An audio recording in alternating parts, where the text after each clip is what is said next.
Alhamdulillahirrabbilalamin. Wabihi nasta'inu ala umuri dunia waddin. Wassalatu wassalamu ala ashrafil anbiya'i wal mursalin, nabiyina wa habibina Muhammadin wa ala alihi wa sahbihi ajma'in. Ashhadu an la ilaha illallah wahdahu la syarikalah, wa ashhadu anna Muhammadan abduhu wa rasuluh, amma ba'du. Alhamdulillah kita bisa bertemu kembali di perkuliahan sejarah kebudayaan Islam di Madrasah Ibtidaiyah. Insyaallah materi yang akan kita bahas hari ini adalah tentang kurikulum SKI di Madrasah Ibtidaiyah.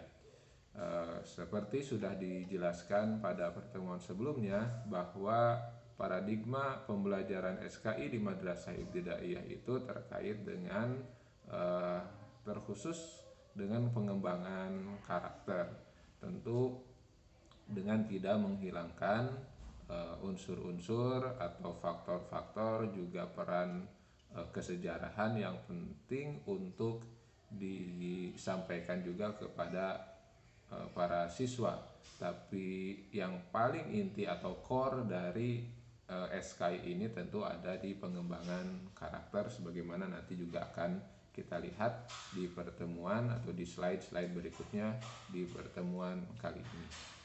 Baik, kita langsung saja tentang kurikulum SKI di Madrasah Ibtidaiyah ini. Tentu tidak akan dibahas tentang bagaimana mengembangkan kurikulum secara umum, karena hal itu sudah dijelaskan di mata kuliah yang lain tentu saja, yaitu di mata kuliah kurikulum dan pembelajaran. Nah, ini akan khusus membahas tentang kurikulum sejarah kebudayaan Islam di Madrasah Ibtidaiyah. Baik, yang pertama mungkin sebagai pengenalan saja atau mengingatkan lagi, mereview apa yang sudah pernah dibahas. Apa itu kurikulum? Nah, menurut Undang-Undang Nomor 20 Tahun 2003 tentang Sistem Pendidikan Nasional, kurikulum adalah seperangkat rencana dan pengaturan mengenai tujuan, isi, dan bahan pelajaran serta cara yang digunakan sebagai pedoman penyelenggaraan kegiatan pembelajaran untuk mencapai tujuan pendidikan tertentu. Nah, itu definisi kurikulum menurut Undang-Undang Nomor 20 tentang Sistem Pendidikan Nasional. Jadi kurikulum itu seperangkat rencana dan pengaturan mengenai tujuan, isi, dan bahan pelajaran. Nah, itu poin yang pertama. Jadi berdasarkan pengertian tersebut, jadi ada dua dimensi kurikulum. Yang pertama itu tentang rencana dan pengaturan mengenai tujuan, isi, dan bahan pembelajaran. Jadi unsur pertama dari kurikulum adalah tentang rencana. Sebab apa kalau dilihat dari sudut pandang hadis misalnya, maka bisa dikatakan ya kurikulum itu niatnya. Dan niat ini sudah setengah dari kebaikan atau setengah dari pahala. Jadi keberhasilan suatu program, keberhasilan suatu kegiatan itu salah satunya ditentukan oleh perencanaan atau oleh niat. Jadi kalau kata Rasulullah, innamal a'malu binniyat, maka niat itu harus wujud, harus ada dalam bentuk perencanaan secara tertulis lah kalau dalam pembelajaran. Jadi seperti apa Indonesia di masa yang akan datang misalnya, maka itu ditentukan oleh pendidikan, dan pendidikan ini setengahnya ditentukan oleh kurikulum. Kalau kurikulum sudah tetap, sudah baik, sudah bagus, maka tentu poin yang kedua atau aspek yang kedua adalah pada pelaksanaannya.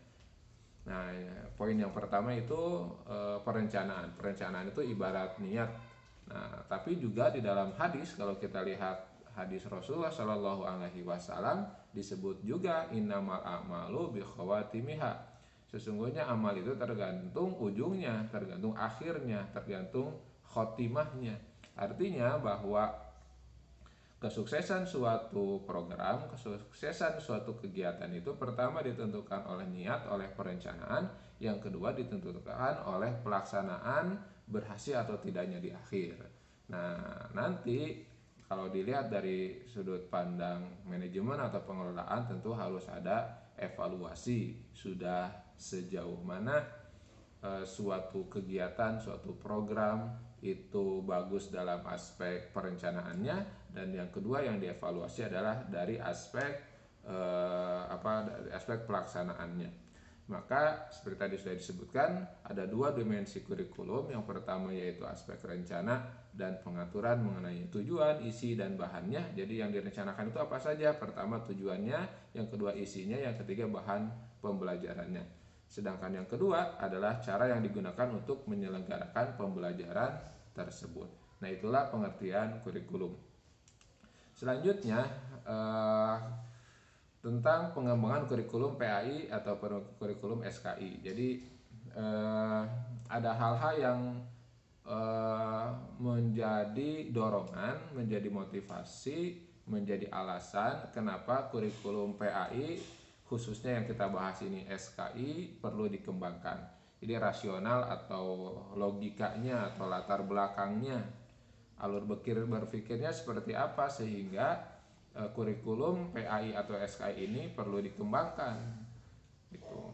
Nah, yang saya sampaikan ini adalah pembahasan terbaru terkait dari peraturan pemerintah atau peraturan Menteri Agama ya terkait dengan kurikulum PAI ini. Jadi ada beberapa tantangan yang dihadapi oleh dunia pendidikan kita, terkhusus mata pelajaran atau kurikulum PAI ini, sehingga harus dikembangkan dan tidak diam atau tidak menggunakan kurikulum yang sebelumnya. Kan kalau selama ini kita menggunakan kurikulum 2013 secara isi, secara konten sebagai sebagai penjelas dari hal itu, dikeluarkanlah di tahun 2017 KMA atau PMA, Peraturan Menteri Agama tentang isi kurikulum itu. Nah, di tahun 2019 ini sudah ada peraturan yang baru dari Menteri Agama terkait dengan kurikulum PAI ini. Hal ini tentu dimaksudkan untuk merespon tantangan-tantangan yang datang dari berbagai sudut pandang tentu saja. Nah, kenapa kurikulum PAI dan khususnya SKI ini masih harus terus dikembangkan? Karena ya tantangan dari hari ke hari semakin berkembang juga.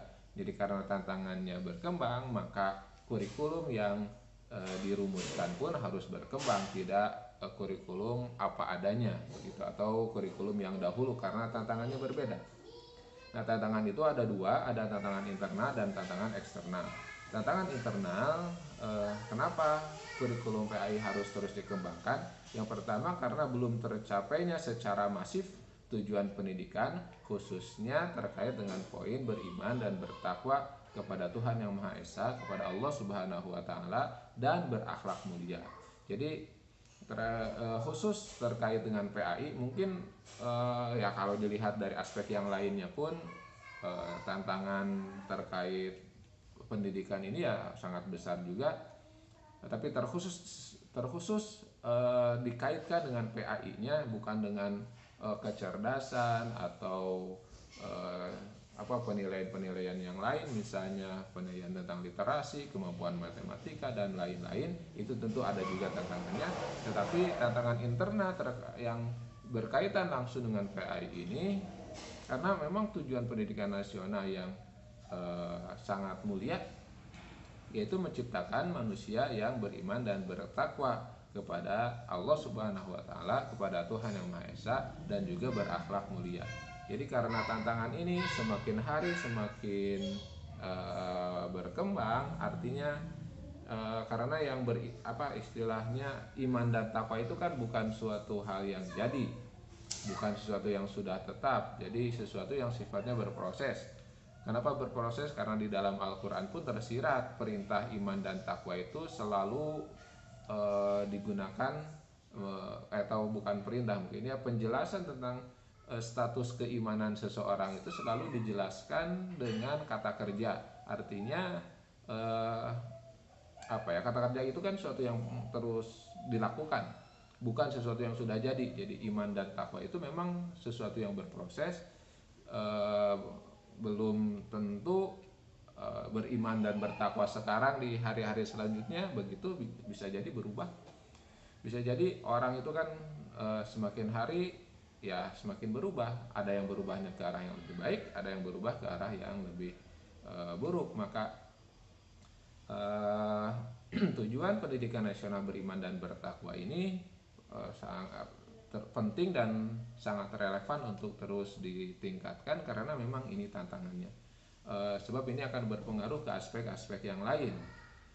Misalnya kalau orang sudah tidak takut lagi kepada Tuhan, tidak takut lagi kepada dalam tanda kutip agama, maka bisa dikatakan nanti dalam aspek-aspek yang lain seperti aspek hukum dan penegakan hukuman dan lain-lain juga mereka tidak akan tidak akan takut begitu.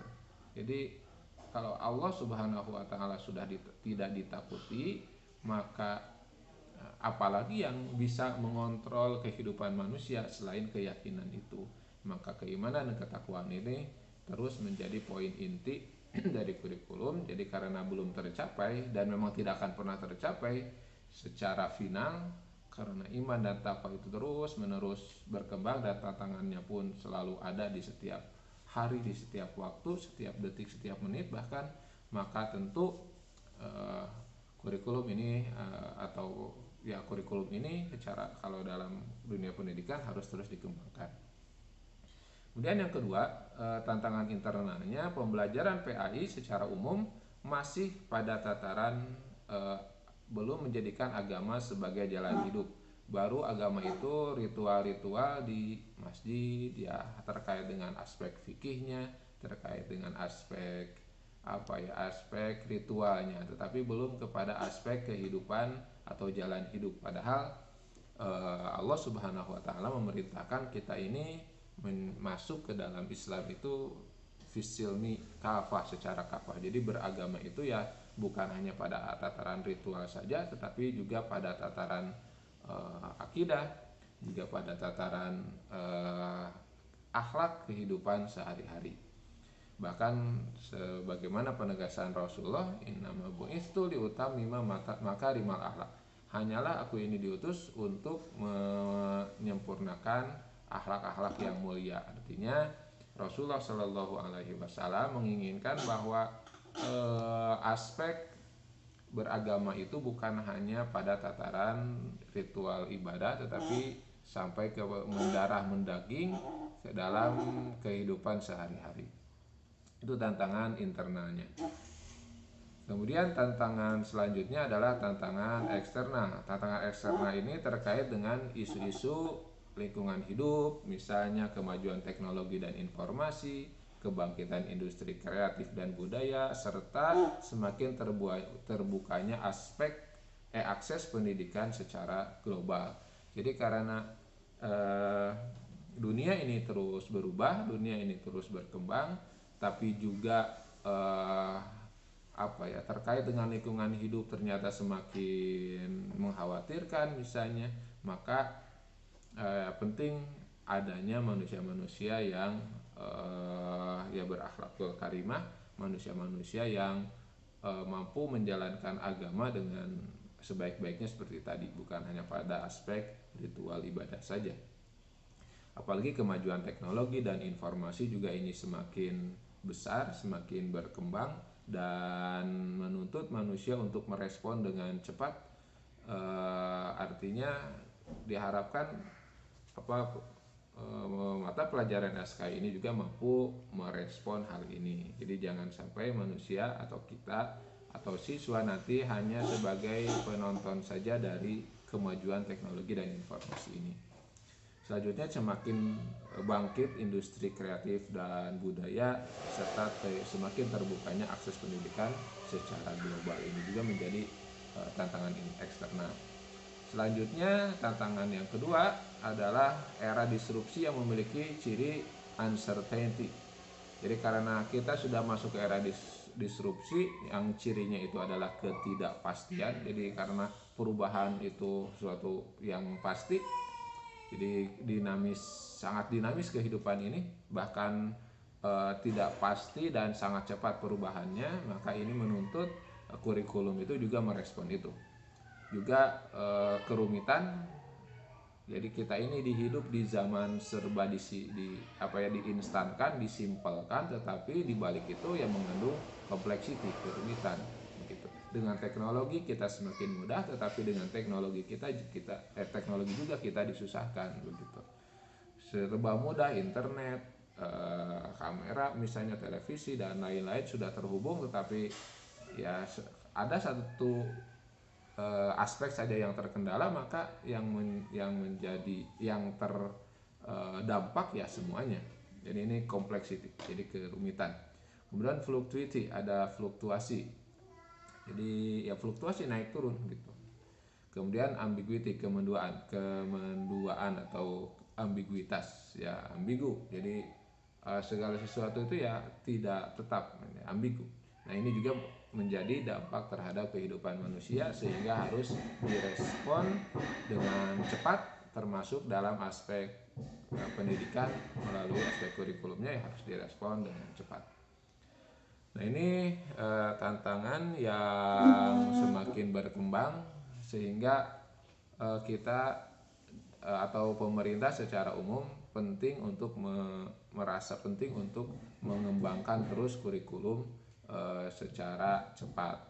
Jadi ini merespon perkembangan zaman.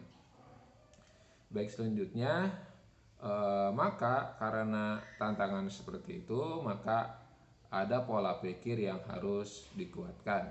Yang pertama adalah penguatan pola pikir bahwa pembelajaran itu harus berpusat pada peserta didik, bukan berpusat pada siswa. Apalagi dalam mata kuliah atau mata pelajaran SKI ini, karena isinya adalah sejarah, dan sejarah itu kadang-kadang dimaknai sebagai cerita atau dongeng saja, maka seringkali guru di kelas ya hanya mendongeng, menceritakan masa lalu. Jadi akhirnya pembelajaran berpusat di guru, tidak berpusat di siswa. Maka dengan kurikulum yang baru ini, pola pikir yang digunakan adalah pembelajaran berpusat pada siswa atau pada peserta didik. Selanjutnya yang dikuatkan juga adalah pola pembelajaran harus interaktif. Jadi tidak satu arah, tidak monologis, tapi harus multi dialog gitu ya, bukan dialogis lagi, tapi ya multi gitu ya, interaktif. Baik itu guru dengan peserta didik ataupun peserta didik dengan guru, juga dengan masyarakat, dengan lingkungan alam, dengan sumber atau media dan lain-lain. Sehingga pembelajaran itu ya bukan dibatasi dalam ruang kelas. Jadi kalau dulu mungkin interaksi yang terjadi adalah guru murid dengan murid. Jadi seperti itu. Nah sekarang dikembangkan lagi pembelajaran itu bukan hanya interaktif guru dan peserta didik, guru dan murid atau murid dan guru, tetapi juga dikembangkan sampai ke masyarakat, lingkungan, sumber dan lain-lain. Nah ini direspon atau pengembangan sebetulnya dari Merdeka Belajar itu ya. Jadi ya belajar itu ya merdeka, tidak dibatasi oleh ruangan segi empat di ruangan kelas. Jadi diusahakan pembelajaran apapun termasuk SKI di dalamnya tidak hanya di dalam kelas. Jadi hubungan atau pola interaktif ini harus digunakan, tapi juga harus diikat dengan hubungan simbiosis mutualisme. Jadi di merdeka itu bukan berarti anak menjadi terlepas atau peserta didik jadi lepas, guru jadi bebas, tetapi hubungannya simbiosis mutualisme, saling menguntungkan, saling menyayangi, tolong menolong dalam kebaikan untuk mencapai ridho Allah Subhanahu wa taala. Selanjutnya pola pikir yang dikuatkan dalam kurikulum ini adalah penguatan pola pembelajaran secara jejaring.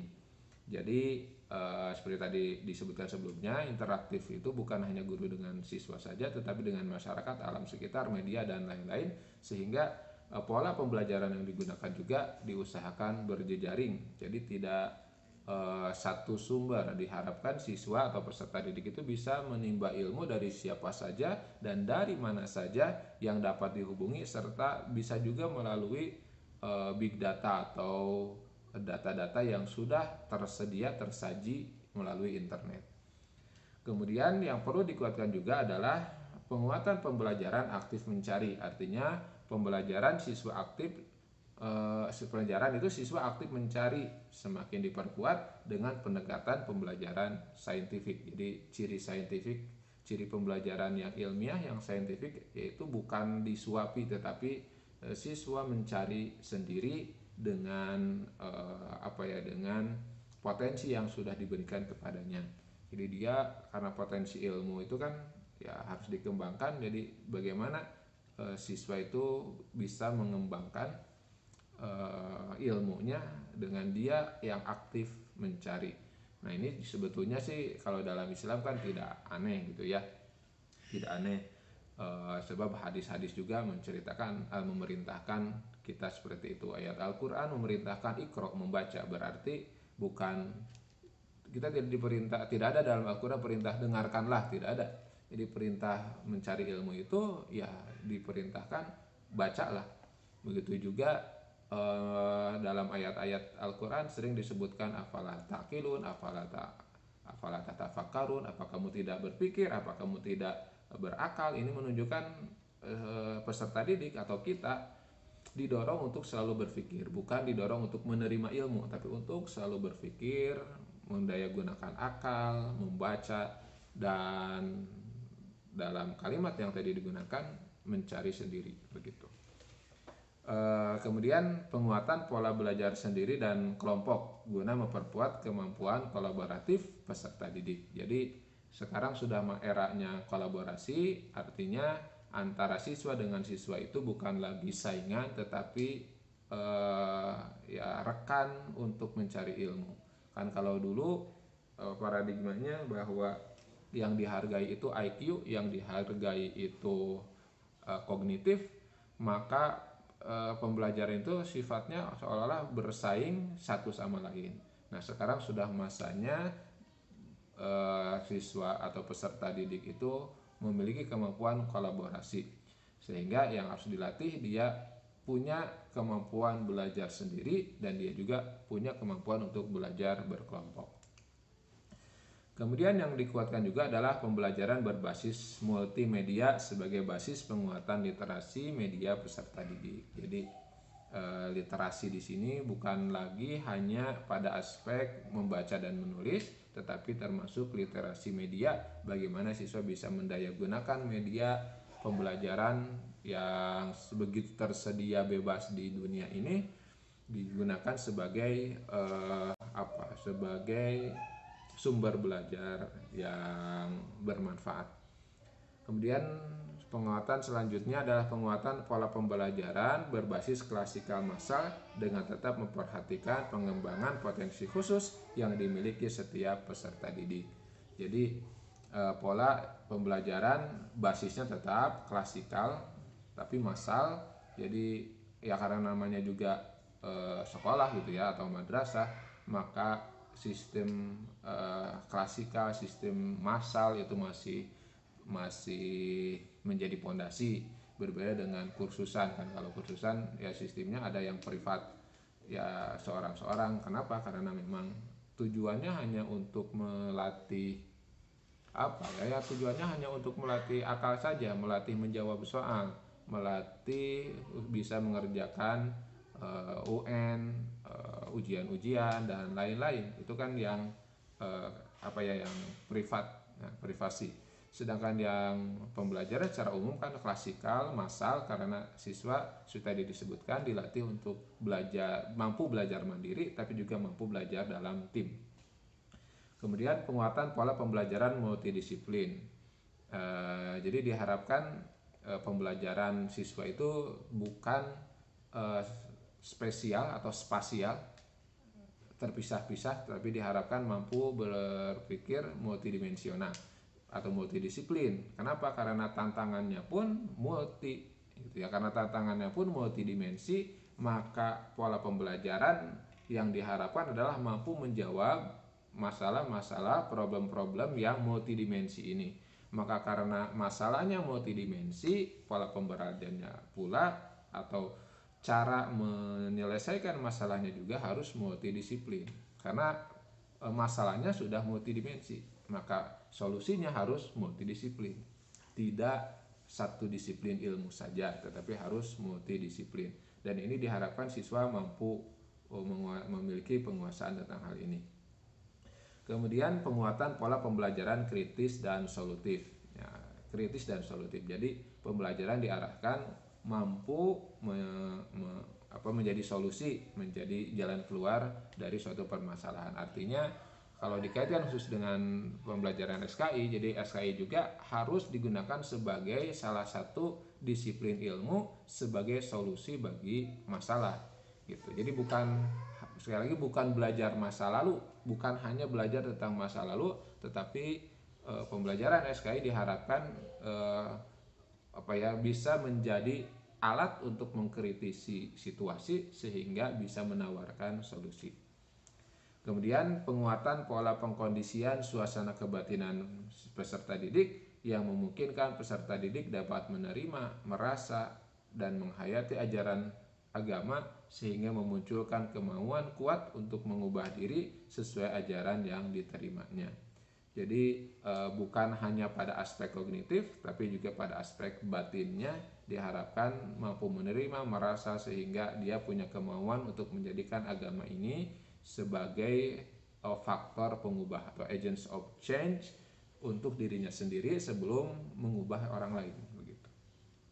Kemudian yang selanjutnya, yang terakhir, penguatan pola pembelajaran religius dengan menjadikan nilai-nilai akhlak dan agama Islam yang moderat sebagai inspirasi cara berpikir, cara bersikap, dan bertindak pada proses pembelajaran.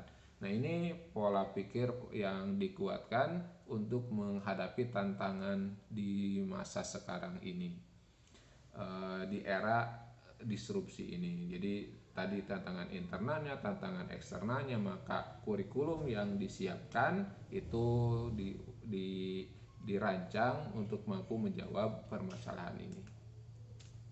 Nah, lalu karakteristik kurikulum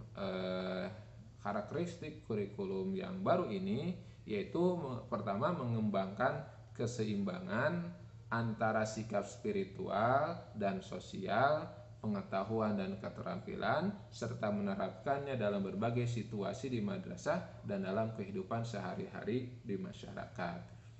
Jadi diseimbangkan antara sikap spiritual dan sikap sosial, pengetahuan dan keterampilan. Jadi tidak pada aspek pengetahuan saja. Jadi nanti pembelajaran SKI ini atau SKI ini berdasarkan kurikulum yang baru ini diharapkan pembelajarannya bukan hanya menambah pengetahuan, tetapi juga bisa memiliki aspek keterampilan gitu ya. Jadi kalau misalnya di MI ini yang konten materinya itu masih tentang pribadi Nabi, pribadi Rasulullah Shallallahu Alaihi Wasallam, maka siswa atau peserta didik bukan hanya menerima ilmu tentang hal itu, tapi bagaimana mampu menerapkannya sebagai suatu skill yang mendarah daging atau dalam tanda kutip sebagai karakter dalam dirinya. Kemudian karakteristik kurikulum ini mengembangkan pencapaian kompetensi peserta didik tidak hanya pada pemahaman keagamaan saja, namun diperluas sampai mampu mempraktikkan dan menerapkan dalam kehidupan bersama di masyarakat secara istiqomah hingga menjadi teladan yang baik bagi orang lain melalui proses keteladanan guru, pembudayaan, dan pemberdayaan lingkungan madrasah. Jadi sederhananya untuk meraih yang tadi, siswa atau peserta didik itu bisa menginternalisasi bukan hanya pada pengetahuan dan pada pengamalan, maka yang menjadi kunci di sini disebut prosesnya, yang faktor yang sangat mendukung adalah pertama proses keteladanan guru. Jadi harus ada teladan guru, yang kedua harus ada pembudayaan, dan yang ketiga pemberdayaan lingkungan madrasah. Artinya bukan hanya sekali lagi di kelas, tapi bagaimana berkembang kemudian bekerja sama juga dengan masyarakat. Jadi mungkin keteladanan guru dan pembudayaan ini terjadi di sekolah, tapi pembudayaan lingkungan madrasah itu bukan hanya di sekolah. Jadi diharapkan pembelajaran kurikulum yang baru ini, SKI ini, diharapkan bisa melibatkan masyarakat juga. Kemudian karakteristik kurikulum yang selanjutnya adalah menempatkan madrasah sebagai bagian dari masyarakat yang memberikan pengalaman belajar peserta didik. Jadi ya seperti tadi, kolaborasi dengan masyarakat. Selanjutnya memberi waktu yang cukup untuk mengembangkan sikap, pengetahuan, dan keterampilan dengan mengoptimalkan peran tripusat pendidikan, yaitu madrasah, keluarga, dan masyarakat. Jadi ini kan ciri dari pendidikan karakter gitu ya. Ciri dari pendidikan karakter, pendidikan akhlak adalah melibatkan adanya tripusat pendidikan, madrasah atau sekolah, keluarga, dan masyarakat. Jadi kalau dulu tanggung jawab pendidikan ini diserahkan ke sekolah, maka karena sekarang tantangannya berbeda, maka bukan dikembalikan, bukan ya, dikolaborasikan. Jadi proses pendidikan ini tidak cukup hanya di sekolah, tetapi harus juga berbasis keluarga, juga nanti berbasis masyarakat. Selanjutnya, mengembangkan kompetensi yang dinyatakan dalam bentuk kompetensi inti tingkatan kelas. Nah, ini tentu sudah ke teknis. Jadi sudah ditentukan kompetensi-kompetensi inti dan kompetensi dasar mata pelajaran pada tingkatan kelas tersebut. Jadi ini lebih teknis di KI dan KD, kompetensi inti dan kompetensi dasarnya. Nanti di bawah ada rincian kompetensi inti dan kompetensi dasar di setiap tingkat di madrasah ibtidaiyah. Kemudian mengembangkan kompetensi inti tingkatan kelas menjadi unsur pengorganisasi kompetensi dasar. Jadi kompetensi dasar itu diorganisir oleh kompetensi inti.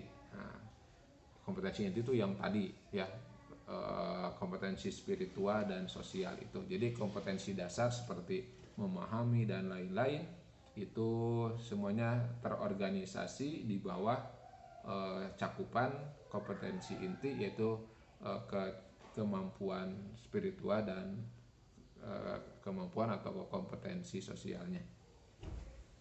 Semua kompetensi dasar dan proses pembelajaran dikembangkan untuk mencapai kompetensi yang dinyatakan dalam kompetensi inti. Jadi ya untuk mencapai yang inti, ya kompetensi dasar itu ya turunannya.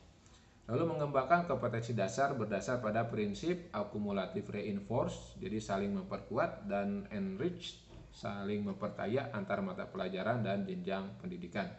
Dan yang terakhir, mengembangkan kurikulum PAI bukan sekedar apa yang harus dipelajari peserta didik, namun pengembangannya mengarus utamakan kepada bagaimana nilai agama Islam terinternalisasi dalam diri, menjadi warna dan inspirasi dalam cara berpikir, bersikap, bertindak oleh warga madrasah dalam praksis pendidikan dan kehidupan sehari-hari.